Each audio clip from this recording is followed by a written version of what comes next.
Να μιλήσουμε με τον κύριο Φλόρο να δούμε τι είναι η κυταρίτιδα και πώς μπορεί να αντιμετωπιστεί. Λοιπόν, και πάλι καλημέρα. Τι είναι η κυταρίτιδα, τι δημιουργείται στο δέρμα μας? Εγώ θα ήθελα να πω ότι με τον όρος κυταρίτιδα παραπέμπει σε κάποια φλεγμονή. Αυτό είναι μια λανθασμένη εκδοχή.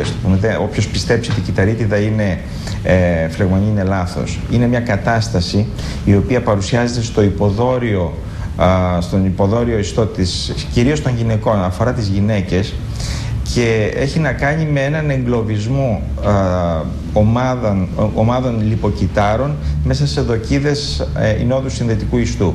Φανταστείτε κάτι σαν ένα δίχτυ λοιπόν, το οποίο εγκλωβίζει ομάδες λιποκυτάρων, και αυτό το πράγμα φέρνει ένα φαύλο κύκλο. Από τη στιγμή που γίνει αυτό, υπάρχει μια διόγκωση εσωτερικά των λιποκυτάρων. Αυτά μειώνουν την μικροκυκλοφορία και την απαγωγή της λέμφου και το καθεξής.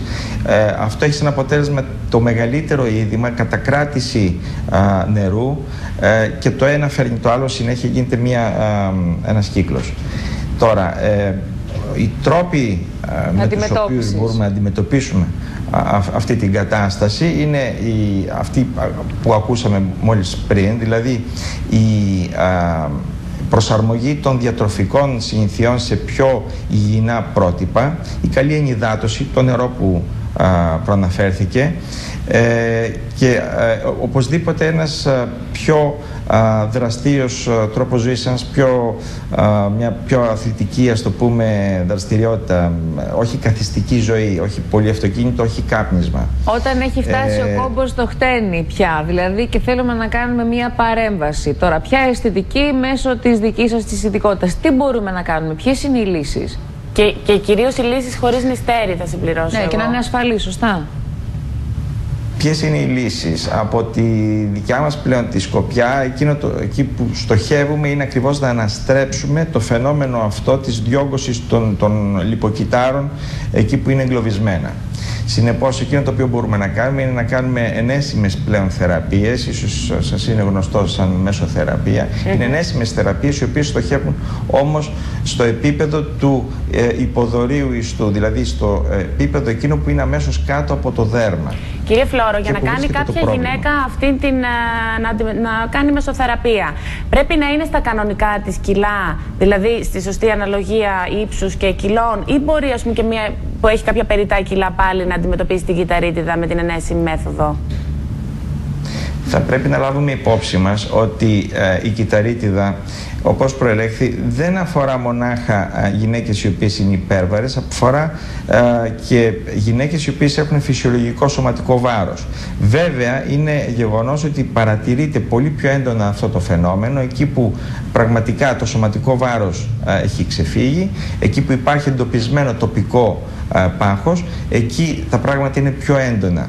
Αλλά θέλοντας να απαντήσω στην ερώτησή σας, δεν είναι απαραίτητο η γυναίκα να έχει σώνει και καλά φυσιολογικό βάρος. Βέβαια, θα έλεγα ότι ένας βασικός κανόνας πριν ξεκινήσει κανείς μια οποιαδήποτε θεραπεία για κυταρίτιδα θα ήταν να προσπαθήσει να μειώσει το σωματικό βάρος. Σωστό. Πόσο κοστίζει αυτή η μεσοθεραπεία, κύριε Φλόρο, και επίσης και ποια είναι και η δεύτερη μέθοδος, υπό ότι είναι αυτά τα ενέσιμα? Πόσο κοστίζει αυτή περίπου? Και πόσες θεραπείες χρειάζεται? Και πόσο χρειάζεται? Πριν φτάσουμε στα κόστη, θα ήθελα να σας πω ότι υπάρχουν δύο τρόποι δύο βασικοί τρόποι αντιμετώπισης αυτού του προβλήματος με ενέσιμη τεχνική.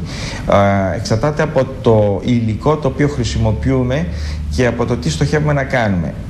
Εάν ο στόχος μας είναι, παραδείγματος χάρη, απειδηματικός, δηλαδή να μειώσουμε τον όγκο, να μειώσουμε το νερό, την κατακράτηση του νερού, τότε οι ουσίες τις οποίες ενίουμε είναι ουσίες οι οποίες προκαλούν αφαίρεση αυτού του νερού, έτσι γίνονται σε συγκεκριμένο επίπεδο και θέλουν γύρω στις περίπου 10 συνεδρίες. Μπορεί να την κάνει, συγγνώμη, η γυναίκα που ενδιαφέρεται και να πάει μετά στη δουλειά της, ή χρειάζεται κάποιο διάστημα αποχής από τη δουλειά, από την εργασία? Όχι, μπορεί να την κάνει, είναι μια περιπατητική αγωγή. Ωραία. Μπορεί να την κάνει να πάει στη δουλειά της. Το μόνο μειονέκτημα σε όλες αυτές τις ενέσιμες μορφές θεραπείας είναι ότι μπορεί να υπάρξουν κάποιες μελανιές. Δεν είναι απαραίτητο, αλλά πολλές φορές συμβαίνει αυτό. Και πρέπει να πω ότι ο τρόπος με τον οποίο γίνονται αυτές οι θεραπείες επίσης ποικίλει. Μπορεί να γίνει χειροκίνητα, ας το πούμε, με ειδικό τρόπο που γίνεται με το χέρι, αυτή η ενέσιμη θεραπεία, ή μπορεί να γίνει με μηχανικό τρόπο, δηλαδή με ένα πιστόλι με αεροσυμπιεστή, όπου με πάρα πολύ μεγάλη ταχύτητα, μια πολύ μικρή βελόνα, δεν καταλαβαίνει κανείς το τσίμπημα. Αυτό ήθελε, δεν πονάει δηλαδή? Το όποιο υλικό θέλουμε. Όχι, σε αυτή την περίπτωση δεν πονάει. Στην άλλη περίπτωση πρέπει να βάλουμε ένα τοπικό διαδερμικό αναισθητικό. Σας ευχαριστούμε πάρα πολύ. Η δεύτερη μέθοδος θα τα ξαναπούμε. Μην ανησυχείτε, θα έχουμε αρκετή. Είναι ανεξάντλητο, όντως. Καλημέρα, σας ευχαριστούμε πάρα πολύ.